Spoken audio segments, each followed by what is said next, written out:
Hello, everybody. Just doing a quick sound check here. We're going to start in a few minutes.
Okay, it's 11 o'clock, so let's get started. Just want to welcome everyone to episode 6 of Ideas by Interpreters. We are here with Natalya Mytareva from CCHI, the National Certification for Healthcare Interpreters. She's going to be speaking to us about her about the program and answering any questions we might have. So I will give her the floor. Thank you, Caroline. Hi, everyone. I'm excited to be able to talk to you all today. And the beauty of it is we don't know where we are, right? The internet makes it possible for us to connect no matter where we are. And the fact that Boostlingo's platform connects people from all over the world, it really is a unique opportunity to speak about a program like ours. The Certification Commission for Healthcare Interpreters, or CCHI, is an organization that is very dear to me personally because I was one of the founding commissioners in 2009. 13 of us volunteers, some of us interpreters, interpreter trainers, managers of interpreting services, got together and decided that it is time for our profession to have a national, valid, credible, and vendor-neutral certification. As interpreters, you know that for decades, what we're trying to establish in the United States is the recognition that a medical interpreter is a member of the treatment team for the patient and their family. We're equal, we have complex skills compared to the skills of any medical professional or healthcare professional that participates in that care. And in order to be able to prove that we're equal, we need to have all the elements that their professions also are dealing with. For example, we know that doctors, nurses, go through extensive training, that they also, after that training, need to take the exam to get either licensed or certified, depending on the specialty. And this is something that is, required within healthcare for most, if not all, allied professionals, doctors and nurses. And for interpreters, I'm very excited that CCHI was that entity that created the National Certification Program. It was very important for us from the very beginning to be vendor neutral. In other words, not to take anybody else's exam, not to take anybody else's processes, but to develop them so that they meet the criteria that the healthcare professions abide by. And through that, we sought and received the accreditation by the National Commission for Certifying Agencies, NCCA. We are proud to be the first and the only certification program for interpreters in the United States that is accredited. It is a voluntary accreditation, but in our profession, as you know, certification is also voluntary. It is something that we do to recognize that we're to recognize our commitment and to prove to the other professionals that we work side by side with in healthcare that we are the full developed profession. The purpose of our certification, as you can imagine by the name of it, is to develop and direct a comprehensive certification program for healthcare interpreters. And the important word here is actually comprehensive, because interpreters in medical field, as in any other fields, interpret in many languages. And to create a program that allows every interpreter in the United States today to get certified was very important for us. And the reason we're developing this, we developed the program, is to make sure that we have a tool, an exam that assesses their competence, and by this, we help ensure the quality of interpreting in any healthcare setting and in any modality where interpreting is taking place, be it face-to-face, over the phone, or remote video. One of the things to understand about professional certification, it is different. It is an exam, right? In fact, if you're Spanish Arabic Mandarin, it's 2 exams, but it is different than an exam we take during our educational years, be it high school, college, or postgraduate studies, because this professional exam is what is considered in the testing industry high-stakes examination, because it determines the employment for an individual. And in the United States, there are certain requirements of high stakes examinations that do not apply to the academic types of examinations. The validity and integrity of our exam needs to be determined, is critical because it is a high stake exam, and it is determined by the structure of how we develop it and how we review it and how we administer it. We cannot just get a couple of volunteers together, sit down and write the examination. It may be a great examination, but it will not meet the criteria necessary for a professional certification. One of these foundational criteria is that the exams have to be based on the National Job Task Analysis Study results. In other words, it's a national survey of the professionals which asks what is important for the profession, what should be included on the exam, and that survey, those practitioners, you interpreters in the field, determine what goes into the exam, and then what questions are written and developed based on that. So when we started the program, one of the first questions we asked is, what would that certification be? Is it going to be the kind of crown of your professional achievement, like in many professions, or is it a starting point? And when we looked at the healthcare professionals, nurses, doctors, even after they study for 5, 8, 10 years, depending on the specialty, when they take the certification exam, it is to them the recognition that this is the point when they can practice and call themselves a doctor, a nurse, etc. So because we're part of the healthcare system, we developed our exam for the entry-level healthcare interpreter. In other words, we, looking into the future, we hope that there will be a day when you come to a job to be hired as an interpreter, you have to be certified. And at the same time, I want you to understand that entry level, we don't mean that entry level is somebody who doesn't know the job yet. Entry level means that this is a person who can perform their functions competently, independently, and unsupervised. And if you think of what does it mean competently and independently, that means that interpreters interpret everything accurately, completely, without changing, omitting, or adding anything.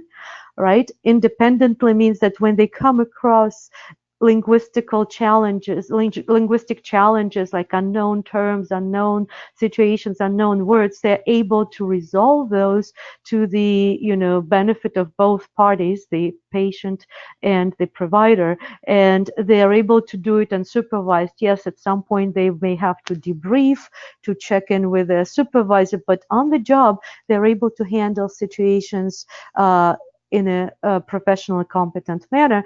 And we're adding to this in any setting and in any modality, be it over the phone, face-to-face, or video remote interpreting.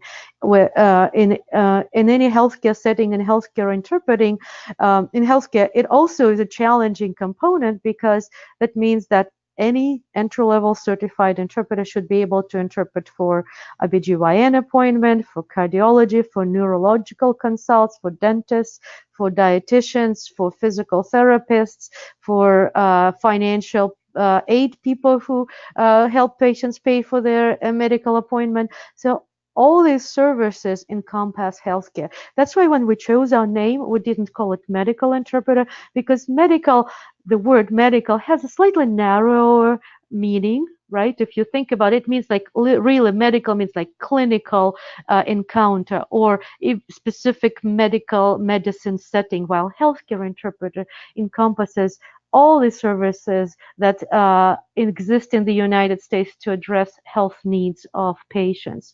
So I like to compare our job to the job of a neurosurgeon. If you think of how many years it takes us to learn the language to the point that we can interpret, that's at least 8 years, right?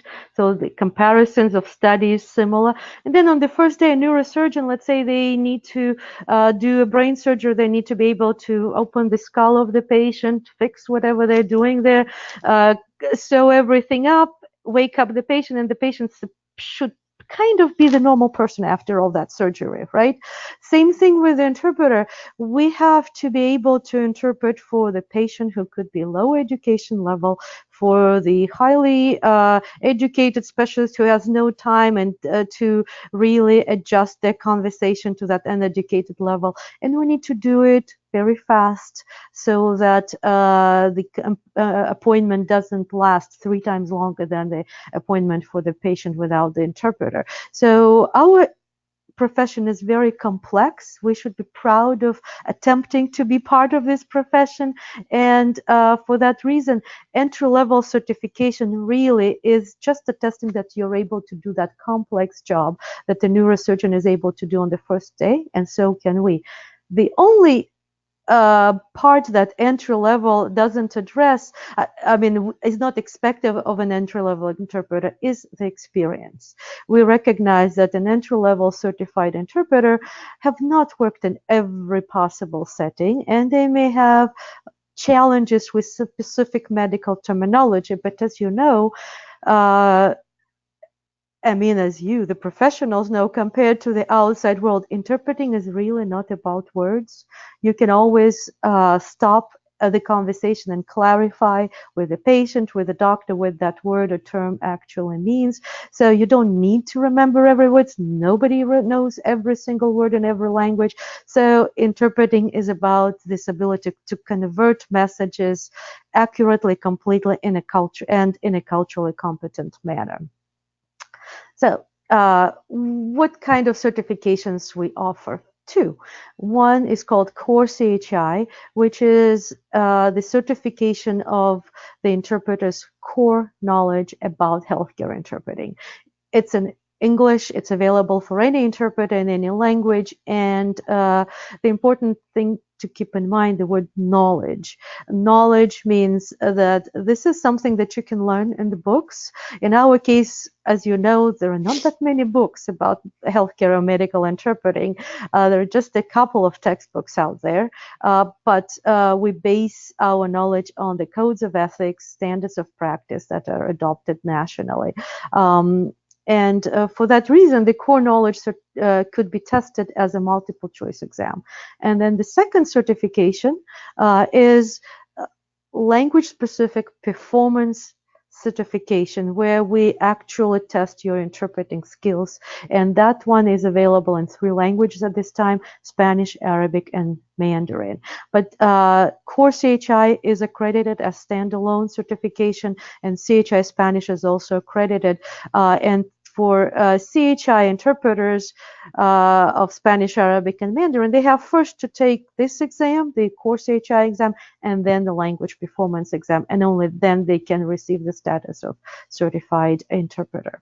As I mentioned earlier, that we're proud to be accredited, and what it really means for us is that we cannot just develop the test once, grabbing, let's say, 10 brilliant trainers and creating an exam. No, it has to follow the process, and the process is, as any process, is multi-step. So the first thing we do is we conduct national job task analysis study. It's a national survey of practicing interpreting, both certified and non-certified.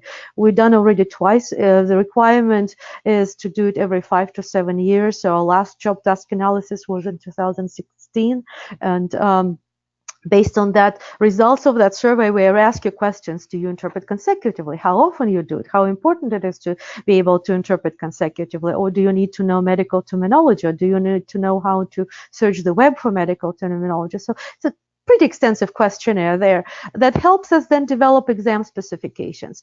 And to do that, we consult with the psychometricians, specialists who whose whole job is to create examinations. And psychometricians or measurement specialists, they help us translate, like, okay, 70% of people say consecutive is important for medical interpreters. That means you have to have an exam where approximately that much weight is given to consecutive interpreting, and so on and so forth.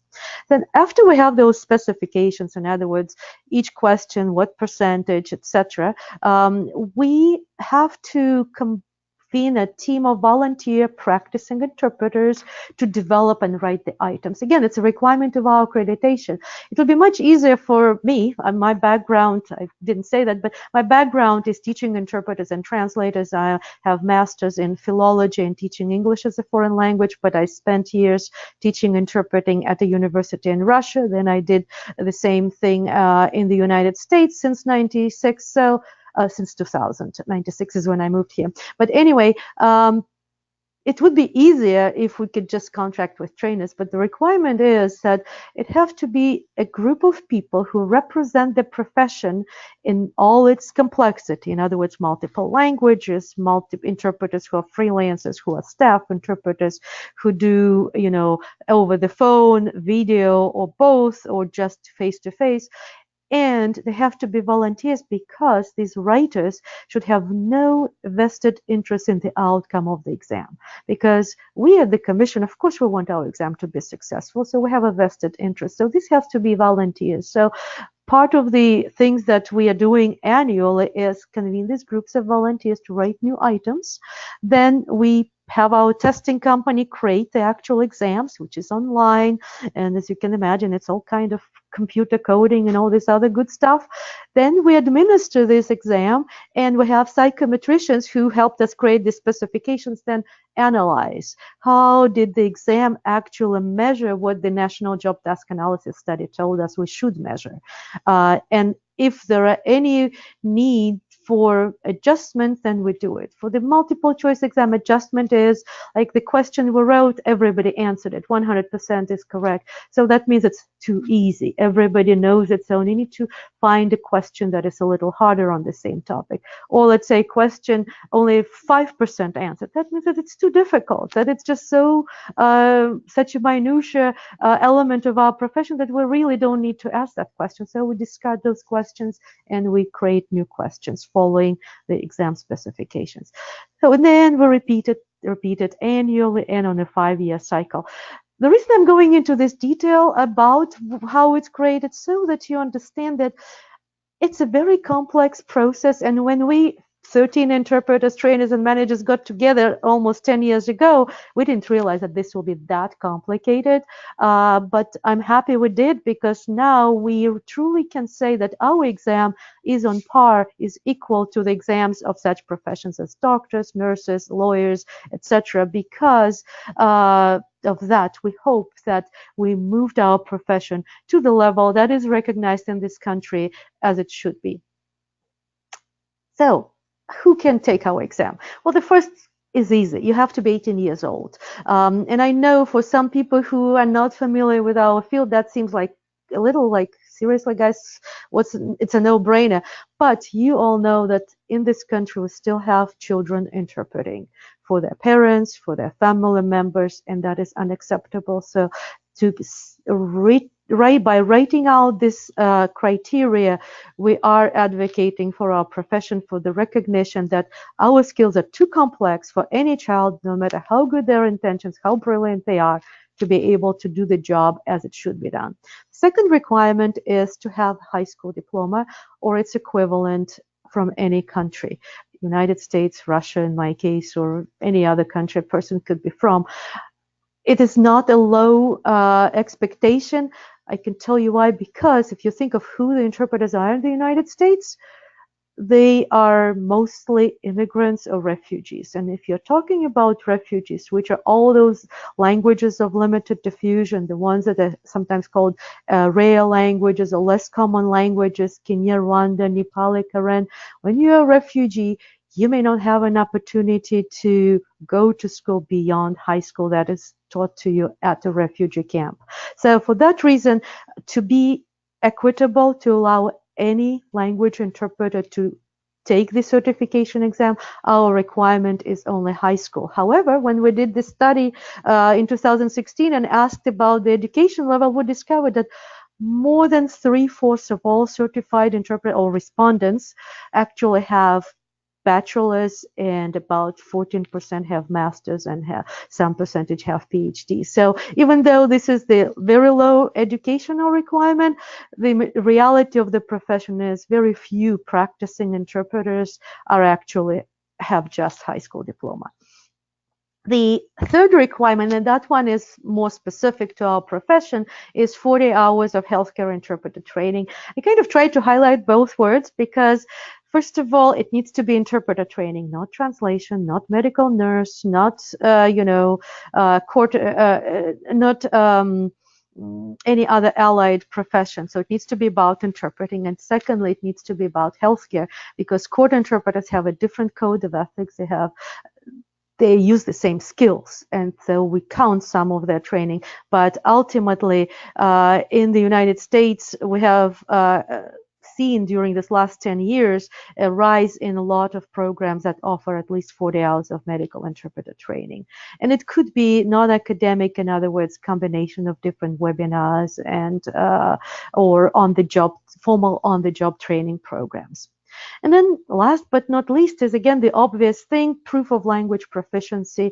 And because we interpret 2 languages at a time, you need to make sure that you have proof of your proficiency in both languages, English and Russian.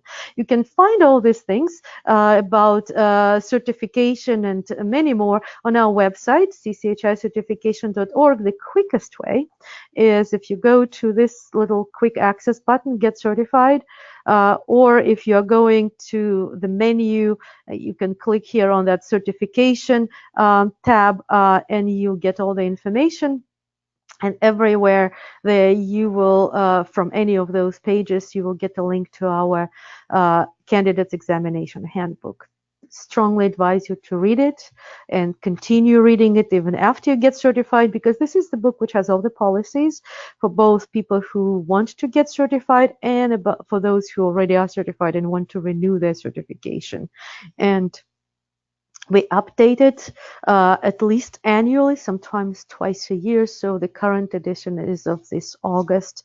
It has the most recent information. And of course, if you do a search on our website, I will just do the search for the handbook, and you will find the link to that PDF specifically.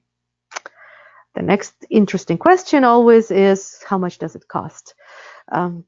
You can look at it different ways. You can look at it as a cost of your phone bill. You can look at it as a cost of the shoes, or, the handbag. I've just tried to buy, I didn't buy it, but it was a beautiful Michael Kors handbag. It was $400. The cost of our certification is close to the good handbag. So you may want to skip a handbag and just get certified. But initial fee is $210. I know, it's one of these things that sometimes it strikes you like, man, I can get certified for that money. But it was a beautiful bag. Anyway, application is $35, and that's one-time fee.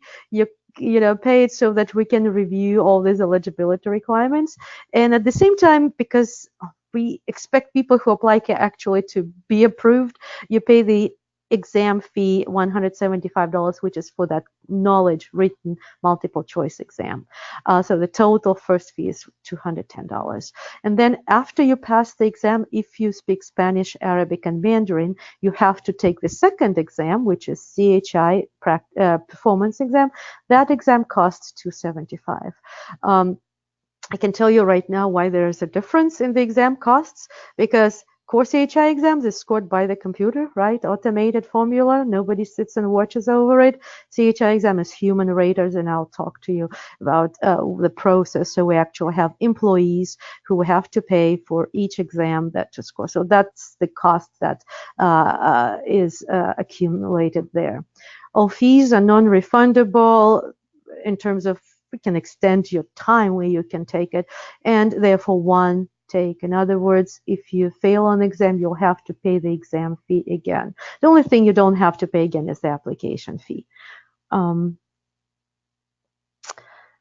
do you apply? Again, on our website, you can see that there is this login button, and that's where you press and it takes you to the online application.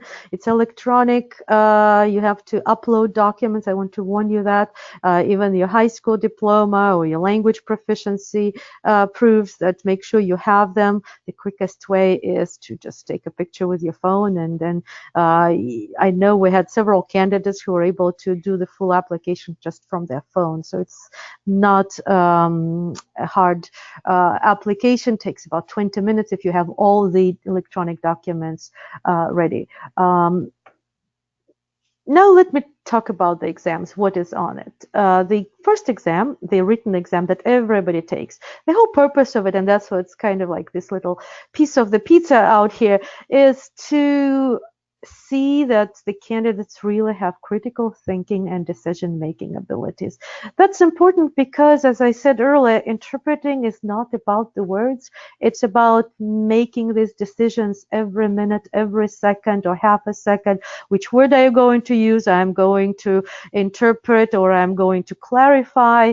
Am I going to intervene and stop everything and ask for a side conversation with a doctor before we proceed? All these things are very hard to test. So the way we're doing it is, on the exam you have scenarios which are written by practicing interpreters who, had experienced them in their life, and the most common things that could happen on the job involving a patient, their family, and a team of professionals who treat the patient. So through that, we check your ability to, critically think and apply the code of ethics and standards of practice on your daily life. So the exam has 100 questions. Out of these exam, 22% of the questions are about professional responsibility and interpreter's code of ethics. So the number one recommendation and tip I can give to everybody is, before you take the exam, make sure you read the medical interpreter's code of ethics. Their first one that I would recommend, and that's the one that is national, is by National Council on Interpreting in Healthcare, NCIHC. And then I would recommend reading also the Code of Ethics by California Healthcare Interpreting Association, CHIA, and by IMI. Because it's a multiple choice exam, our requirement is that for every question we have to have a specific quote referencing these code of ethics. So on this, that's how the computer knows that it's correct answer, right? You make sure that it's correct, and then you provide the quote. So by reading these 3 codes of ethics, you pretty much cover already most of the questions on our exam. The second big area of our exam, 22%, also is manage the interpreting encounter. It also is part of our standards of practice. So read the standards of practice by NCIHC. And then healthcare terminology is only 22%, because, again, it's more important for interpreters to know all the other things actually than the actual words. And the terms on our exam are truly entry level, because that's in the real life, you always have an opportunity to clarify if you don't know the term. On the exam, we made it extra, we were extra careful in selecting terms that every interpreter should know in the middle of the night. And I'm talking literally about lungs, heart, things like that. I can assure you there is nothing on the exam that would be sounding like avoiding hysterourethrogram.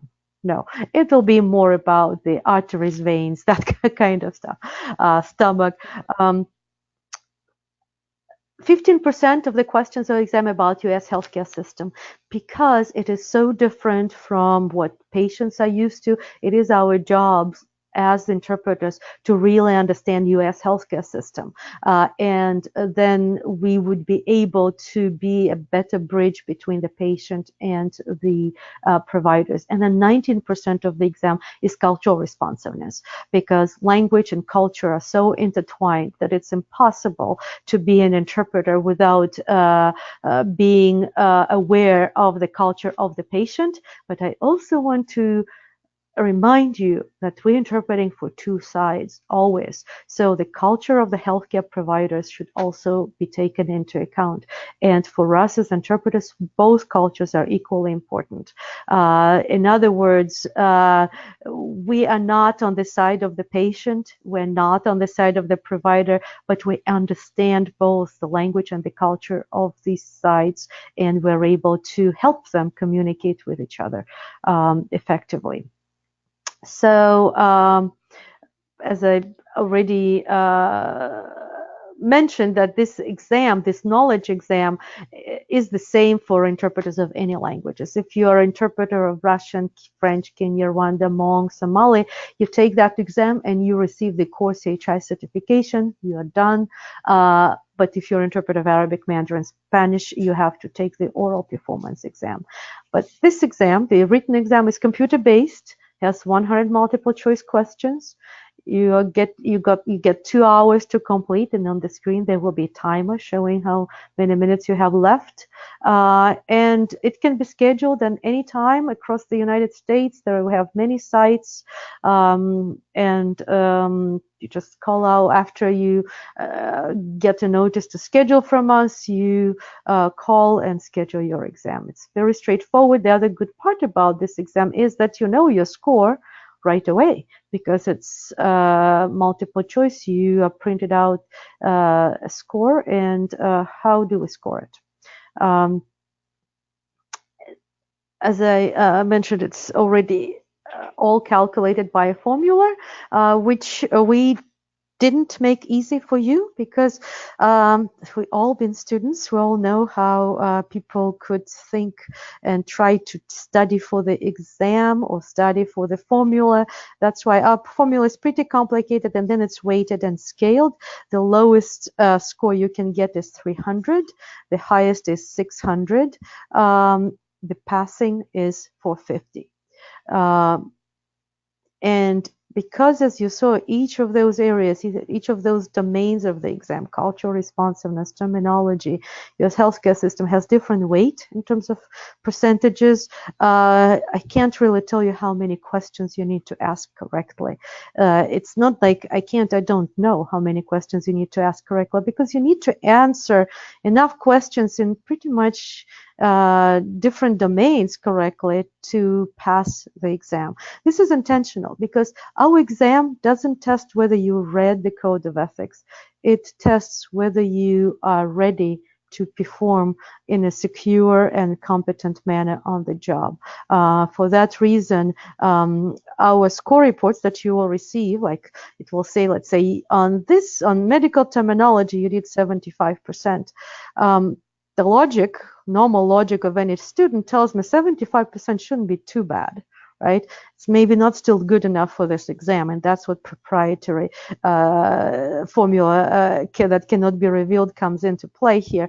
But if you'd say you're on the U.S. healthcare system, you only scored 30%, that's pretty bad, right?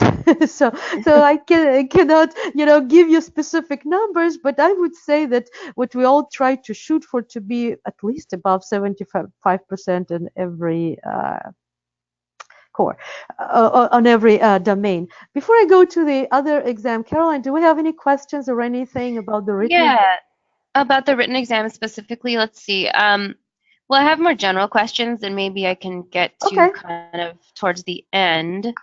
But I do have a specific question about languages. I know that the written exam is for any language, you said. So we had somebody asking about, for example, Yoruba. But I guess you're going to get into the oral exam and explain how that works for the languages that you guys do offer certification for. Okay, yeah, the languages is because for the oral exam, we only have 3 languages, right? Spanish, Arabic, Mandarin. All other languages stop at that first tier of certification, core CHI. So when you apply, you still have to upload the document proving your proficiency in Aruba, in Kinyarwanda, in any language you may have. But you're not going to take the exam in that language. it's, if you think of the nursing profession, you know how we have LPN and RN, right? It's slightly different, obviously, because the limitation is not the fact that you didn't take the next level, it's the fact that the profession doesn't have that exam. The reason we don't have that exam available is because it takes a lot to develop the oral exam. And one of the challenges with the oral exam is having a large enough pool of interpreters of the specific language to be the pilot takers, and to, so we can a statistically good sample starts with about 100 people, but really best practice tells it needs to be 200 people. Then we need a group of people who will help us develop that exam, so they will be outside of that pilot, and then people who would help us rate the exam. So in general, we need about 250 people who are ready to take the oral exam. And the reason we know they're ready if they became already core CCHI certified. So what I always do when I speak to interpreters from languages other than these three is, please take the core CCHI exam, because the more people of your language have that level of certification, the sooner we can develop the other language. Right now, I can tell you the number one language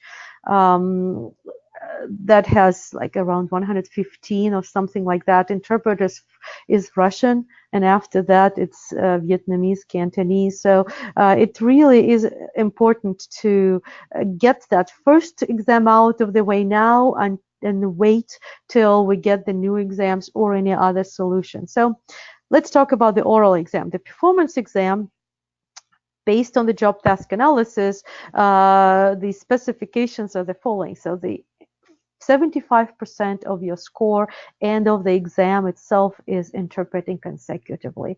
That's no surprise, because that's what we do on the job most of the time. Then 14% is interpret simultaneously. And sometimes, interpreters in the medical field say, oh, I never did it. Well, just because you didn't get that certificate in that situation yet, it doesn't mean that you won't get into that situation tomorrow. Because in healthcare interpreting, simultaneous mode is used in what we call emotionally challenged or emotionally charged situations. When the patient gets angry, they stop controlling their behavior, they start yelling, screaming, they get aggressive.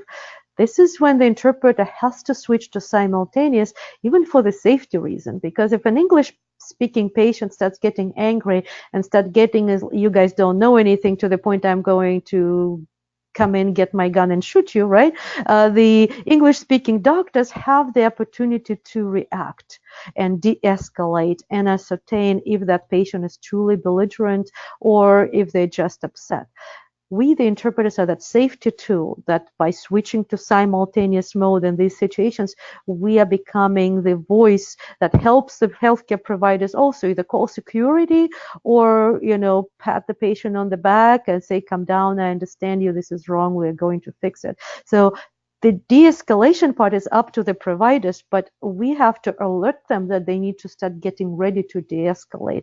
And we can only do it if we interpret simultaneously, because if you start stopping that angry patient and telling them, wait a second, I need to interpret, you know what will happen, right? They'll start yelling at you. So that's why, even though that mode is not used long or very often, it is critically important, and we never know when it can come up. The other situation when we use simultaneous is for mental health patients who are psychotic, who simply cannot stop and wait for you to interpret, right? And then, of course, the third one is very similar to court or to conference interpreting in the educational sessions, right? So you have a group of patients who all speak English and only one speaks Spanish, and they're getting a diabetes nutrition class. So then you're interpreting for that one patient. So anyway, and those could be scheduled ahead of time. Those are easier to prepare. Those are what normal simultaneous is. But in healthcare interpreting, the other simultaneous is more critical. So there's 14% of the exam content on that. Site translation, that's when you have the written document in English that the doctor tells you, well, could you read it to the patient? right? And that's really what you're doing. You're reading it, except not in English, but in Spanish, to the patient. And you're going from the written source to the oral output. We put the content at 9% because there is a trend across the United States that hospitals move away from allowing interpreters to sight translate. But even in my resident state of Ohio, I have in Cleveland, all people sight translate, and Columbus, most hospitals don't allow to sight translate. So you can never know where you'll be working and what the policy will be. So for that reason, we have to test your ability. And then we have 2% for the translation of the healthcare documents on the exam. I can assure you we know there's a difference between interpreters and translators, but because of the reality of the field, sometimes interpreters are asked to translate short segments of the text to the patients. That's why we have to test that ability. How do we do that? How do we assess your skills? Well, it is also a computer-based exam. In other words, you come to a test site where the proctor logs in into the computer, and you have the 7 parts or 7 items where you actually interpret and record yourself, and 1 item is multiple choice. That's the written translation exam. You have 1 hour to complete this exam. Because it requires human rating, we need to make sure that we follow the process that is fair to everybody. We only administer it 4 times a year, and our schedule for 2019 is on our scheduling page. So if you go to our website, just do search for scheduling, and you will find the schedule for next year. But usually it's January, February, April, May, July, August, and October, November. Each testing window is approximately 3 weeks. And for this exam, because you'll be recording it, it is held in a private room. And as you can imagine, if you're renting out a private room, it costs more, so we really don't have as many test sites available across the United States as we have for the oral exam. But it's still 96 test sites are available right now for the oral exam, which means that pretty much there's an availability in most states. We don't have any in Hawaii and Alaska. We didn't have any requests from Alaska, but we had a couple from Hawaii, but it is still hard for us to get a test site there. The scores are available within 6 to 8 weeks because of the scoring that is done by human beings. So each exam consists of the following. You have 4 consecutive interpreting vignettes. In other words, dialogues between a patient and a doctor. The same kind of language you will hear at the normal appointment. Good morning, my name is Dr. Smith. We're going to go over the results, that kind of stuff. The 2 simultaneous vignettes, unidirectional from English into Spanish and Spanish into English. Those are very short. They are less than 2 minutes. Because we understand it is a very, small part of our job, even though it's critically important. And we've talked to different medical providers, right? And especially to mental health providers to ask them how long would they need the interpreter to interpret that psychotic patient for them to stop. And they said, between 30 and 50 seconds. So that's why our exam vignettes are really around, I would say, 90 seconds long. Then we have 3 brief sight translation passages, literally paragraphs, which represent different types of documents that you can see in healthcare. Your, let's say, intake form type, or your discharge instructions, or something where the patient needs to sign something. In other words, legal type of the medical document, because usually in those documents you don't sight translate the whole necessarily, but you still have to sight translate that last page where they say that they need to sign it and for what reason. And then the translation skills, that 2% that I was talking about, it's 1 multiple choice question where you have a passage in English and 4 passages in, let's say, Mandarin Chinese. You need to select the correct translation out of those 4 passages presented to you, just to make sure that you can read. We cannot check if you can write, obviously, on the computer, but we can check if you can read Chinese, Spanish, and Mandarin to the with a quick ability to decide what's correct, what's not correct. Now, the challenging part for any performance exam is to score a person, because it could be very subjective.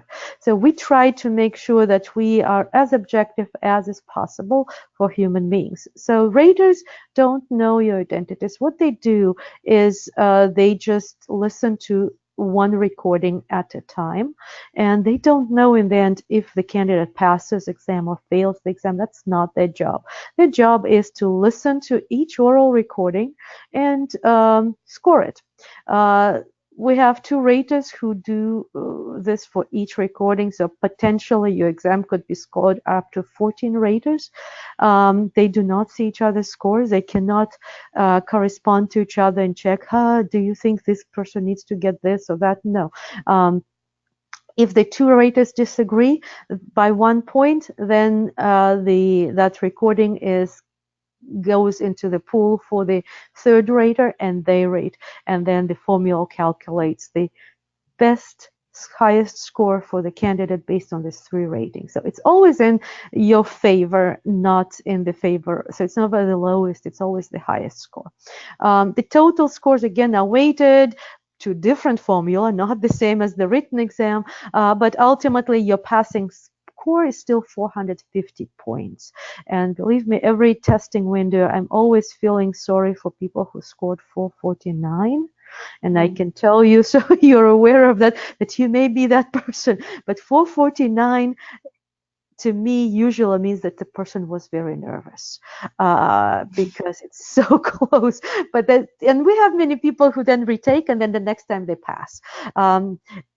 That's pretty much as I can give into the, mechanics of the scoring for you. We have more information in our that candidate's handbook and in another couple of places, which I'll speak in a second. But as you can imagine, because our profession doesn't have, let's say, bachelor's in medical interpreting. I mean, we do have it in a couple of institutions across the United States, and there are actual some community colleges in many states now that teach medical interpreting as a certificate program. But still, if you're an interpreter, let's say if you wake up one day and decide, I want to be an interpreter of Burmese in the United States, there's no school that will teach you Burmese to the level that you could be an interpreter. So how do you prepare? Well, we assume that you already know English and the other language. So I'm not covering that. That we assume you're already done on your own. But to prepare to be a medical interpreter, on our education page, if you go to our menu on our website, we have different things, and I suggest you clicking on all these different things. We have a training portal which has some practice exams that you can take for both written and oral. I can tell you oral exam is free. So if I were you, if you're a Spanish interpreter today hearing me, I would go to that thing. It's free sign up, and then you get your free CHI Spanish exam. You check it, and then you know, are you ready? No, yes, and then proceed from there. But for the practice exam, for the knowledge, for core CHI part of it, we do charge a fee, but the oral exam, that one is free. We also have there some other online training programs. Then we'll have always keep track of different conferences that you can attend. We have mini glossaries free that you can download. We have different exam preparation resources, all this kind of stuff. So in other words, explore that page. If you like YouTube, I don't know if anybody nowadays doesn't like YouTube, but anyway, just do the search for Certification Commission, and here you will have free recordings on different topics. Like this one, Get Certified, Application Logistics. That one has screenshots, step by step, which button to press, how to upload, that kind of stuff. And then we have here 2 specific recordings. As you can see, they're about an hour and a half each. First one is ACID, that's tips on core CHI exam. That's a webinar I did last year. And then the next one is on tips on taking the CHI exam. I really encourage you to listen to this if you're serious about taking the exams, because I do recommend very specifically how you can prepare for both. to be equal with the healthcare providers, we need to recognize that by passing the exam, we're not stopping in the development as professionals. So each certification, to be valid, needs to expire. So our certification also is valid only for 4 years, because if you think of it from our perspective, what we are doing is we're telling the public at large, we're telling the patients, we're telling the doctors, we're telling the language companies that the certified professional as of today is able to do it. But 4 years from now, we don't know unless you maintain your credential. And one of the requirements is continuing education.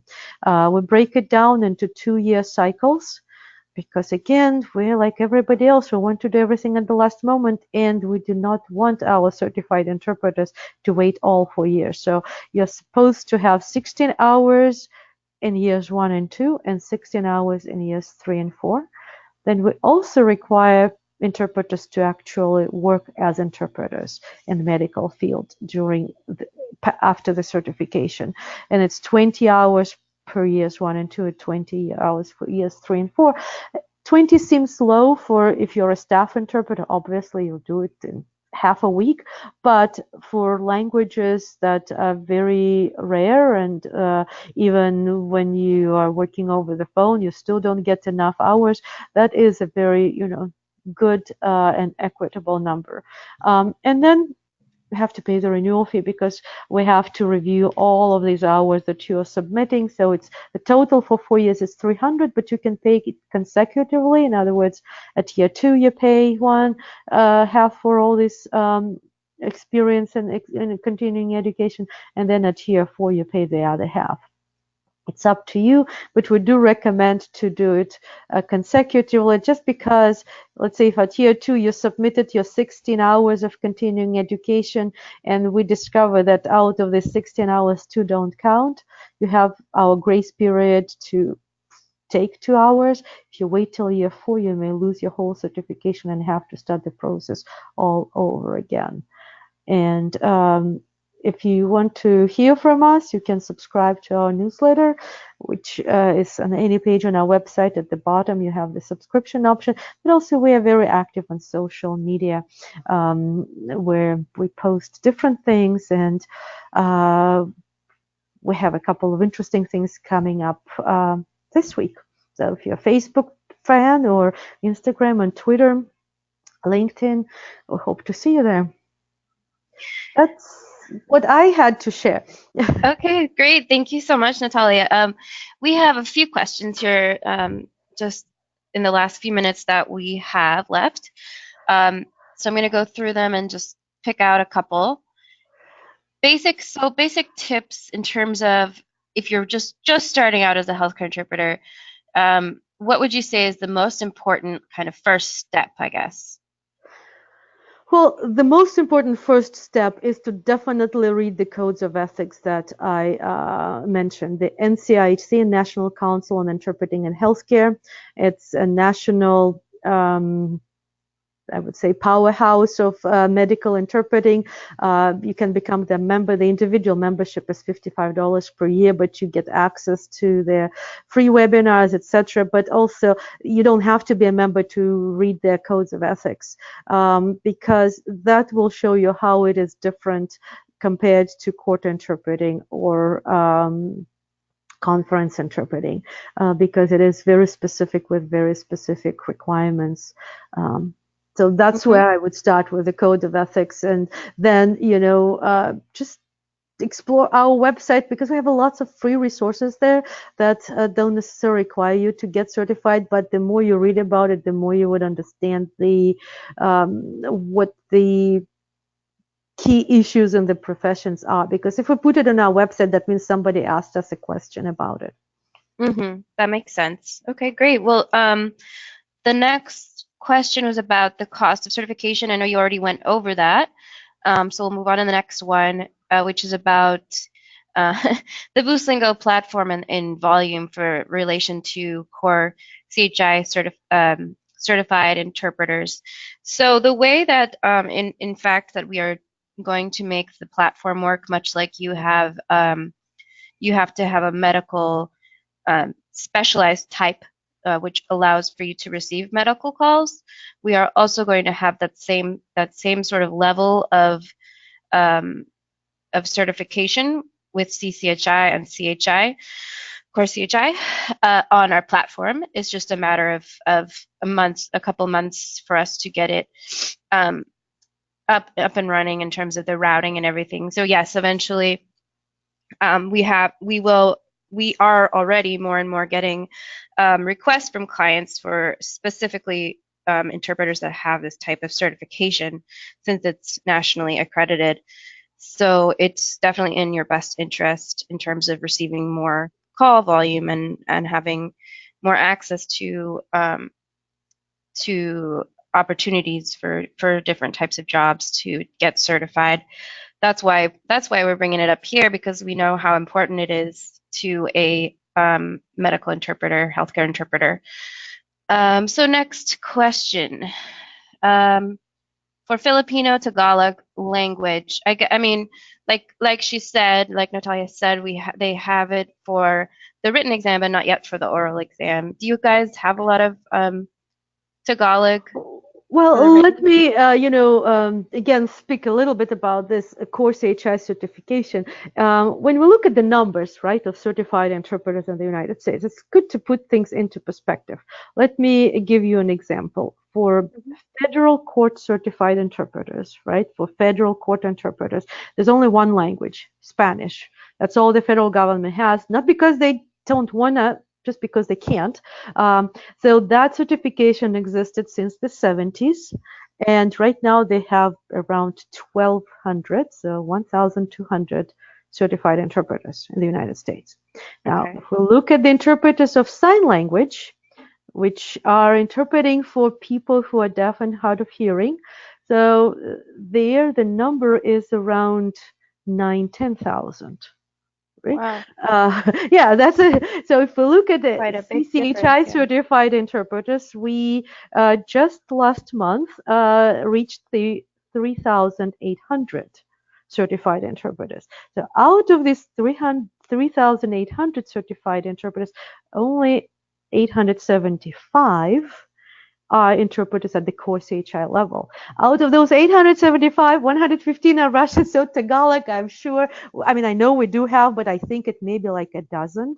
But I can tell you, Okay. like, for at the same time, it's really about the activity of that language group, because we have about 45 Nepali certified interpreters. And I know we have more Tagalog speaking or any Filipino language speaking patients in the United States than we have Nepali patients in the United States. So it really is about you making that first step, because if you join it, others will, your friends will, because we're all competitive, we're all to be, in the know. Right. So that's how things grow. And it's a very interesting profession, because now if you are just starting, and that's kind of back to that first question you had, is it's a very good opportunity to really make a name out, but you start with certification, you then could become a subject matter expert and write the exams with us.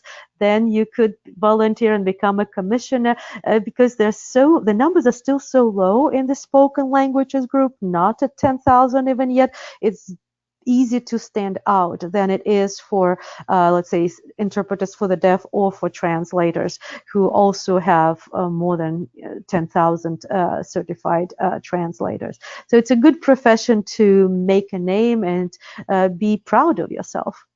Yeah, and to sort of be involved in the process of Yes, and that's why we're very excited to actually, CCHI and I personally, to be part of this webinar with Boostlingo, because a platform allows to scale this, reach. And so the sooner you will join it, the, more mature you are in the profession quicker, and we all move our profession further. So it's really is a yeah, it's opportunity.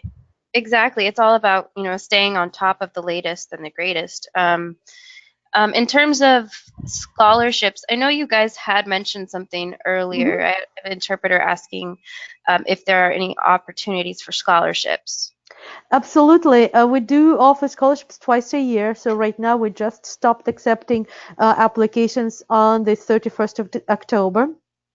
We'll announce the recipients on December 15th, and then in April we'll start again the new scholarship cycle. And let me go to our website.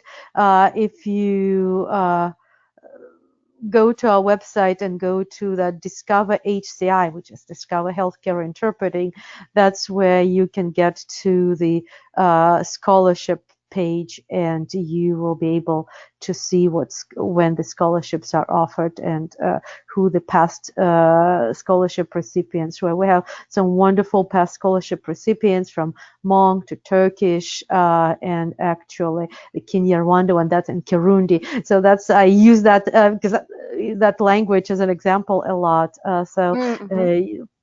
Yes, please use this opportunity. The next cycle starts April 1st. Okay, great. Yeah, and we'll definitely be cross promoting that. I'll let our interpreters know about that as the time approaches. A couple more questions, and then we'll have to end the session here. But out of some of the 40-hour medical interpreting programs, which online based training would you say is most recommendable for interpreters? You're asking me the question I cannot answer, right? One of the things that, because we're the professional certification body, we have to accept many paths that people take, and we cannot really endorse or approve any programs that prepare for certification, because it would be a conflict of interest. If I tell you this program is good, then that means that, so because of that reason, I can't really tell you which ones, but I would tell you what to look for, depending on where you're coming from. If you're already an interpreter, let's say in court or conference settings or business settings, and you really need to know about healthcare interpreting, you're looking for a 40-hour program that has a lot about medical interpreter code of ethics, terminology, and that's your focus. If, on the other hand, you don't have experience as an interpreter, you need to make sure that that program includes some practice of actual interpreting, because especially if you're Spanish, Arabic, and Mandarin, because 40 hours will not turn you into interpreter, but they'll either give you knowledge about healthcare interpreting or some understanding on how to practice and prepare for the skills exam, for the oral performance exam. I would also look for programs that give you some interaction with the instructors, whether via Skype or emails, but something that gives you feedback, because the hardest thing we find with people who fail our exams is nobody ever told them what is their weakness. Nobody told them that actually they think they interpret everything, but they omit 10% of what is being said. So that's why you need to have a program when there is some feedback from somebody in that. If it's totally online without any feedback, and also if it's fully online, ask if they can have a demo or a sample that you can see if there is that feedback built in their online steps. Yeah, that's a great recommendation. I'm sure that there usually is something like that with online programs specifically. We're out of time now, but I wanted to thank Natalya again so much for this very thorough and informative presentation. It's been wonderful having you here. And I just wanted to remind all of you that episode 7 of Ideas by Interpreters will be on November 28th, 11 a.m. We will be sending out the registration link to that. And just a reminder, even if you can't attend the webinar live, please do register, because we send all of the registrants the link to the recorded webinar. And yes, that's all for today. I know there were some questions that didn't get answered, so please go ahead and email me at caroline@boostlingo.com, and I'll go ahead and get you your answers to those questions. All right, thank you guys so much. Thank you, Caroline. Thank you, everyone. Have a wonderful day, and in anticipation of Thanksgiving, happy Thanksgiving. Yes, you too. Thank you. Happy Thanksgiving to all. All right, bye. Bye-bye.